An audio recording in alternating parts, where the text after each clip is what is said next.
unions in South Carolina? What is the union stronghold there? No, fortunately, we are not a union state. However, we do have associations, and while they are not unions, they're still pretty powerful. You know, we've got the School Boards Association, the School Administrators Association, the School Teachers Association, the Education Association, which is affiliated with the NEA. So all of these associations, they are the ones that are well-funded and typically fighting against us. And then, of course, now we have the Chamber of Commerce that's typically, you know, of course, they're pro-Common Core in our state. And, you know, they've fallen for this whole workforce development model of education because they've got a seat at the table and they've been promised things by the federal government in exchange for their participation. So, you know, that's another piece that the federal government has in this is that they developed, along with the school-to-work law that was passed back in the early 90s, they developed something called workforce development boards that are regional, where local industry sits on a board with the local education officials, and they decide what jobs are going to be needed in the next 20 years in that region, and then they funnel those jobs into the local school districts, and then schools are trying to funnel students into those jobs. So I don't know how it works in Texas, but in South Carolina, for example, at very young ages, they're surveying children and trying to figure out what jobs they should have in the future, and they start pigeonholing them as young as 6th grade into these career fields, very limited career fields, of course. And so that's the whole workforce development model and that the Chamber of Commerce has bought into.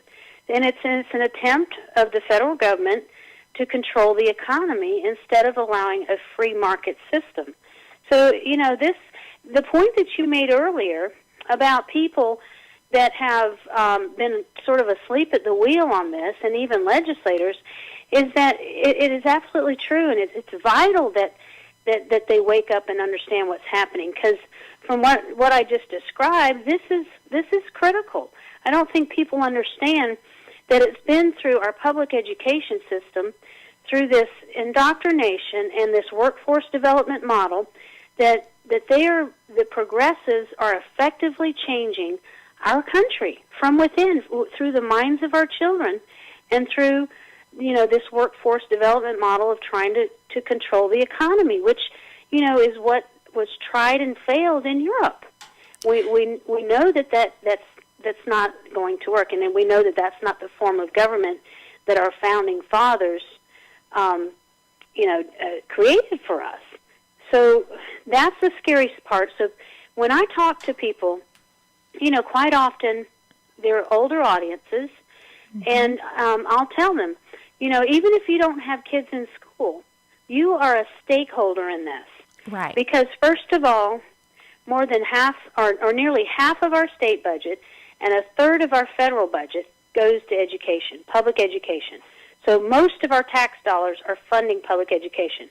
So that's the first reason you're a stakeholder. The second reason is because of what I just described, and it's what Abraham Lincoln said, is that the philosophy of the classroom of one generation is the philosophy of government of the next.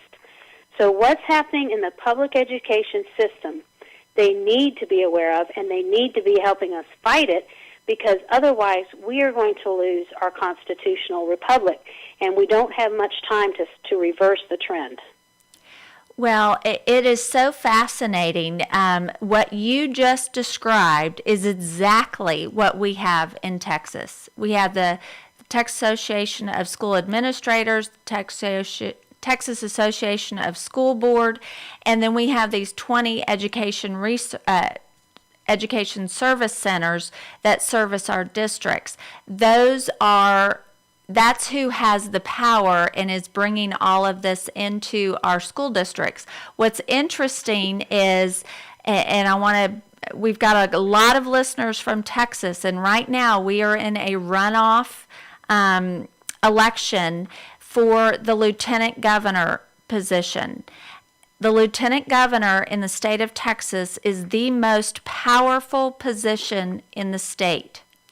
One of those candidates, Senator Dan Patrick, has been, one of his first major endorsements out of the box was Mike Huckabee, who should give people pause because Mike Huckabee has been for the Common Core standards and for rebranding the Common Core. Yes, he's the one we can blame for all the states doing the rebranding. That was exactly what he instructed them to do. Exactly. And when you look at, people need to understand, and grassroots Tea Party activists across the state of Texas must understand, this issue of education is the defining issue, I believe, of our nation. If we don't stop this now, we are in major trouble. And Senator Dan Patrick was the sponsor of HB 5. HB 5 implemented what Sherry Few just described as the takeover of our education system, where our children are being funneled into the workforce. And Senator Dan Patrick, who is running for lieutenant governor, was instrumental in making that happen.